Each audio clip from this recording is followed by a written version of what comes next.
ನಮಸ್ಕಾರ, welcome to my channel Sonu special. ಇವತ್ತು ಗರಿಗರಿಯಾಗಿ ಅವಲಕ್ಕಿ ಚಕ್ಲಿನ ಯಾವ ರೀತಿ ಮಾಡೋದು ಅಂತೇಳಿ ನೋಡ್ಕೊಳ್ಳೋಣ. ವಿಡಿಯೋನ ಸ್ಟಾರ್ಟ್ ಮಾಡೋದಕ್ಕಿಂತ ಮುಂಚೆ ನೀವಿನ್ನೂ ನನ್ನ ಚಾನಲ್ಗೆ ಸಬ್ಸ್ಕ್ರೈಬ್ ಮಾಡ್ಕೊಂಡಿಲ್ಲ ಅಂದರೆ ಈ ಕೂಡಲೇ ಕೆಳಗಡೆ ಕಾಣಿಸ್ತಾ ಇರೋ ರೆಡ್ ಕಲರ್ ಸಬ್ಸ್ಕ್ರೈಬ್ ಬಟನ್ ಮೇಲೆ ಕ್ಲಿಕ್ ಮಾಡಿ. ಹಾಗೆ ನನ್ನ ಮುಂದಿನ ವಿಡಿಯೋ ನೋಟಿಫಿಕೇಷನ್ಗಾಗಿ ಪಕ್ಕದಲ್ಲೇ ಕಾಣಿಸೋ ಬೆಲ್ ಐಕನ್ ಮೇಲೆ ಕೂಡ ಕ್ಲಿಕ್ ಮಾಡ್ಕೊಳ್ಳಿ. ನೀವು ಬೆಲ್ ಐಕನ್ ಮೇಲೆ ಕ್ಲಿಕ್ ಮಾಡಿದಾಗ ಪಕ್ಕದಲ್ಲಿ ಆಲ್ ಅನ್ನೋ ಬಟನ್ ಕಾಣಿಸುತ್ತೆ, ಅದರ ಮೇಲೆ ಕ್ಲಿಕ್ ಮಾಡಿ. ಆವಾಗ ಪ್ರತಿಯೊಂದು ವಿಡಿಯೋ ನೋಟಿಫಿಕೇಷನ್ನು ನಿಮ್ಮ ಮೊಬೈಲ್ಗೆ ಬರುತ್ತೆ. ಆವಾಗ ಎಲ್ಲರಿಗಿಂತ ಮೊದಲನೇದಾಗಿ ನೀವೇ ಆ ವಿಡಿಯೋನ ನೋಡ್ಬೋದು. ಬನ್ನಿ ಇವಾಗ ಅವಲಕ್ಕಿ ಚಕ್ಲಿನ ಯಾವ ರೀತಿ ಮಾಡೋದು ಅಂತೇಳಿ ನೋಡ್ಕೊಳ್ಳೋಣ. ನಾನಿಲ್ಲಿ 1 ಕಪ್ಪು ಗಟ್ಟಿ ಅವಲಕ್ಕಿನ ತೊಗೊಂಡಿದ್ದೀನಿ. ಈ ಕಪ್ಪಲ್ಲಿ ಇದನ್ನು ಒಂದು ಮಿಕ್ಸರ್ ಜಾರ್ ಒಳಗಡೆ ಹಾಕ್ಕೊಂಡು ಸ್ಮೂತಾಗಿ ಪುಡಿ ಮಾಡ್ಕೋಬೇಕು. ನೋಡಿ, ನಾವು ಇಷ್ಟು ಸ್ಮೂತಾಗಿ ಪೌಡರ್ ಮಾಡ್ಕೊಳ್ಬೇಕಾಗತ್ತೆ. ಇವಾಗ ಇದನ್ನು ನಾನು ಒಂದು ಪ್ಲೇಟ್ಗೆ ಟ್ರಾನ್ಸ್ಫರ್ ಮಾಡಿಕೊಂಡು ಇವಾಗ ಇದೇ ಮಿಕ್ಸರ್ ಜಾರ್ ಒಳಗಡೆ ನಾನು ಅರ್ಧ ಕಪ್ಪು ಕಡಲೆನ ಹಾಕ್ಕೊಂಡು ಅದನ್ನು ಕೂಡ ಪೌಡರ್ ಮಾಡ್ಕೊಳ್ತೀನಿ. ಇವಾಗ ನೋಡಿ, ಇದು ಕೂಡ ಪೌಡರ್ ಆಗಿ ರೆಡಿಯಾಗಿದೆ. ಇವಾಗ ಇದನ್ನು ಕೂಡ ಒಂದು ಸೈಡಲ್ಲಿ ಎತ್ತಿಟ್ಕೊಂಡಿರೋಣ.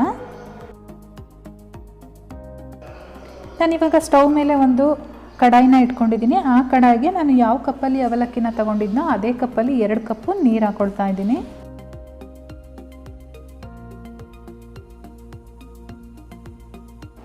ನೀರು ಸ್ವಲ್ಪ ಕುದಿಯೋದಕ್ಕೆ ಸ್ಟಾರ್ಟ್ ಆದಮೇಲೆ ನಾನಿಲ್ಲಿ ಅರ್ಧ ಟೇಬಲ್ ಸ್ಪೂನ್ ಜೀರಿಗೆ ಹಾಗೆ ಅರ್ಧ ಟೇಬಲ್ ಸ್ಪೂನು ಖಾರದ ಪುಡಿ ಹಾಕ್ಕೊಳ್ತಾ ಇದ್ದೀನಿ. ನೀವು ಖಾರದ ಪುಡಿನ ಹೆಚ್ಚು ಖಾರ ಬೇಕು ಅಂದರೆ ನೋಡಿಬಿಟ್ಟು ಹಾಕ್ಕೊಳ್ಳಿ. ಇವಾಗ ಇದನ್ನೆಲ್ಲ ಚೆನ್ನಾಗಿ ಒಂದ್ಸರಿ ಮಿಕ್ಸ್ ಮಾಡಿಕೊಂಡು ನಾವು ಉರಿನ ಕಡಿಮೆ ಮಾಡ್ಕೊಳ್ಳೋಣ. ಲೋ ಫ್ಲೇಮಲ್ಲಿ ಇಟ್ಕೊಂಡು ನಾವು ಅವಲಕ್ಕಿನ ಪುಡಿ ಮಾಡಿ ಇಟ್ಕೊಂಡಿದ್ವಲ್ಲ, ಆ ಅವಲಕ್ಕಿನ ಇದರೊಳಗಡೆ ಸೇರಿಸ್ಕೊಳ್ಳೋಣ. ಇವಾಗ ಗಂಟಿಲ್ಲದೆ ಇರೋ ರೀತಿ ನೀಟಾಗಿ ಮಿಕ್ಸ್ ಮಾಡ್ಕೊಳ್ಬೇಕು. ನೋಡಿ, ಇವಾಗ ಇದೆಲ್ಲ ಚೆನ್ನಾಗಿ ಮಿಕ್ಸ್ ಆಗಿದೆ. ನಾನು ಈ ಟೈಮಲ್ಲಿ ಸ್ಟವ್ನ ಸ್ವಿಚ್ ಆಫ್ ಮಾಡ್ಕೊಳ್ತೀನಿ.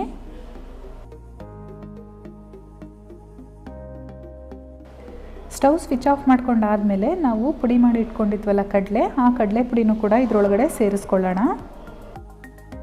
ಹಾಗೆ 1 ಕಪ್ಪು ನಾನಿಲ್ಲಿ ಅಕ್ಕಿ ಹಿಟ್ಟು ಸೇರಿಸ್ಕೊಳ್ತಾ ಇದ್ದೀನಿ. ನಾನು ಯಾವ ಕಪ್ಪಲ್ಲಿ ಅವಲಕ್ಕಿ ತೊಗೊಂಡಿದ್ನೋ ಅದೇ ಕಪ್ಪಲ್ಲಿ. ಜೊತೆಗೆ 1 ಟೇಬಲ್ ಸ್ಪೂನಷ್ಟು ಬಿಳಿ ಎಳ್ಳು, ಜೊತೆಗೆ ರುಚಿಗೆ ತಕ್ಕಷ್ಟು ಉಪ್ಪು ಕೂಡ ಹಾಕ್ಕೊಳ್ತಾ ಇದ್ದೀನಿ. ಇವಾಗ ಇದನ್ನು ಚೆನ್ನಾಗಿ ಮಿಕ್ಸ್ ಮಾಡ್ಕೊಳ್ಬೇಕು. ತಣ್ಣಗಾಗೋವರೆಗೂ ಬಿಡಕ್ಕೆ ಹೋಗ್ಬಿಡಿ. ನಾವು ಹಾಕಿರೋ ಅವಲಕ್ಕಿ ಹಿಟ್ಟು ಏನು ಬಿಸಿ ಇರುತ್ತೆ ಆ ಬಿಸಿನಲ್ಲೇ ಇದನ್ನು ಚೆನ್ನಾಗಿ ಮಿಕ್ಸ್ ಮಾಡ್ಕೊಳ್ಬೇಕು. ನಾವೇನು ಸ್ಪ್ಯಾಚುಲ ತೊಗೊಂಡಿರ್ತೀವೋ ಅದರಲ್ಲೇ ಮಿಕ್ಸ್ ಮಾಡ್ಕೊಳ್ಬೇಕು. ಯಾಕೆ ಅಂದರೆ ತುಂಬ ಬಿಸಿ ಇರೋದ್ರಿಂದ ನಾವು ಕೈ ಹಾಕಿ ಮಿಕ್ಸ್ ಮಾಡೋಕ್ಕಾಗಲ್ಲ. ಇವಾಗ ನೋಡಿ, ಫುಲ್ ಚೆನ್ನಾಗಿ ಮಿಕ್ಸ್ ಆಗಿದೆ ಇದು.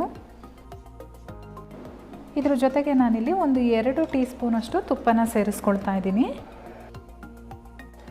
ಇವಾಗ ನಾವು ಕೈಯಲ್ಲಿ ಮುಟ್ಟೋದಕ್ಕೆ ಅದು ತಣ್ಣಗಾಗಿದೆ. ನಾವು ಇವಾಗ ಕೈ ಹಾಕ್ಬಿಟ್ಟು ನೀಟಾಗಿ ನಾದ್ಕೊಳ್ಬೇಕು ಇದನ್ನು.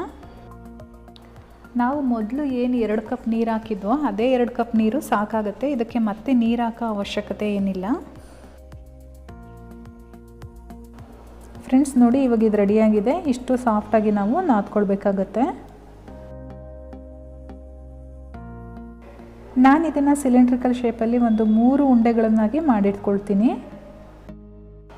ಹಿಟ್ಟನ್ನು ಒಣಗ್ಲಿಕ್ಕೆ ಬಿಡಬೇಡಿ. ಒಂದು ಬಟ್ಲಿಂದ ಈ ರೀತಿ ಮುಚ್ಚಿಡಿ. ಇವಾಗ ನಾವು ಚಕ್ಲಿ ಮಾಡೋಕ್ಕೆ ಚಕ್ಲಿ ಮೇಕರ್ನ ತೊಗೊಂಡಿರ್ತೀವಲ್ಲ, ಅದಕ್ಕೆ ಈ ರೀತಿ ಒಳಗಡೆ ಸ್ವಲ್ಪ ತುಪ್ಪನ ಸವರ್ಕೊಳ್ಳೋಣ. ಈ ರೀತಿ ತುಪ್ಪ ಸವರೋದ್ರಿಂದ ಹಿಟ್ಟು ಎಲ್ಲೂ ಕೂಡ ಅಂಟೋದಿಲ್ಲ ನಮಗೆ. ಅದೇ ರೀತಿ ಬಿಲ್ಲೆಗೂ ಕೂಡ ಒಂದು ಸ್ವಲ್ಪ ತುಪ್ಪನ ಸವರ್ಕೊಳ್ಳೋಣ.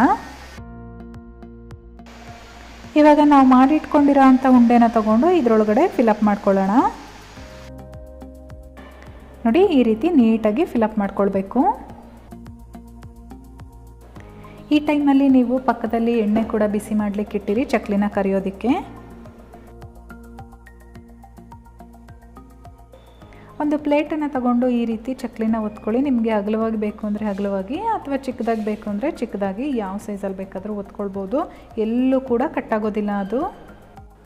ಚಕ್ಲಿ ಒತ್ತಾದ್ಮೇಲೆ ಈ ರೀತಿ ಲಾಸ್ಟಲ್ಲಿ ಲಾಕ್ ಮಾಡೋದಂತೂ ಮರಿಬೇಡಿ. ನೀವು ಲಾಕ್ ಮಾಡಲಿಲ್ಲ ಅಂದರೆ ಎಣ್ಣೆಗೆ ಹಾಕಿದ ತಕ್ಷಣ ಓಪನ್ ಆಗಿಬಿಡುತ್ತೆ.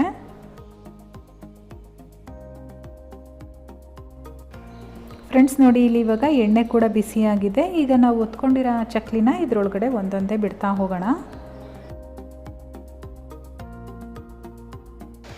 ನಮಗಿದು ಸ್ವಲ್ಪ ಗೋಲ್ಡನ್ ಬ್ರೌನ್ ಬರಬೇಕು, ಅಲ್ಲಿವರೆಗೂ ನಾವು ಬೇಯಿಸ್ಕೊಳ್ಬೇಕಾಗತ್ತೆ. ಎಣ್ಣೆಗೆ ಹಾಕಿದ ತಕ್ಷಣವೇ ಈ ರೀತಿ ಉಲ್ಟಾ ಹಾಕಕ್ಕೆ ಹೋಗಬೇಡಿ. ಕೆಳಗಡೆ ಸ್ವಲ್ಪ ಚೆನ್ನಾಗಿ ಬೆಂದ ಮೇಲೆ ಈ ರೀತಿ ಉಲ್ಟಾ ತಿರುವಾಕೊಳ್ಳಿ.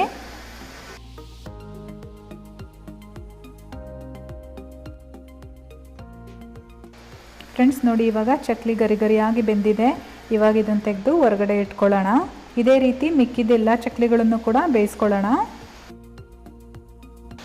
ಫ್ರೆಂಡ್ಸ್, ಗರಿ ಗರಿಯಾದ ಅವಲಕ್ಕಿ ಚಕ್ಲಿ ರೆಡಿಯಾಗಿದೆ. ಇವತ್ತಿನ ಈ ರೆಸಿಪಿ ನಿಮಗೆಲ್ಲ ಇಷ್ಟ ಆಗಿದರೆ ದಯವಿಟ್ಟು ಒಂದು ಇವಾಗಲೇ ಲೈಕ್ ಕೊಡಿ. ಹಾಗೆ ನಿಮ್ಮ ಫ್ಯಾಮಿಲಿ ಮತ್ತು ಫ್ರೆಂಡ್ಸ್ ಜೊತೆ ಶೇರ್ ಮಾಡ್ಕೊಳ್ಳಿ, ಅವ್ರಿಗೂ ಕೂಡ ಹೆಲ್ಪ್ ಆಗುತ್ತೆ. ಜೊತೆಗೆ ನನ್ನ ಚಾನಲ್ನ ಸಬ್ಸ್ಕ್ರೈಬ್ ಮಾಡ್ಕೊಂಡಿಲ್ಲ ಅಂದರೆ ಈ ಕೂಡಲೇ ಸಬ್ಸ್ಕ್ರೈಬ್ ಮಾಡ್ಕೊಳ್ಳಿ. ನಾನು ಮತ್ತೆ ನಿಮಗೆ ಸಿಗ್ತೀನಿ ಇನ್ನೊಂದು ಈಸಿ ರೆಸಿಪಿಯೊಂದಿಗೆ.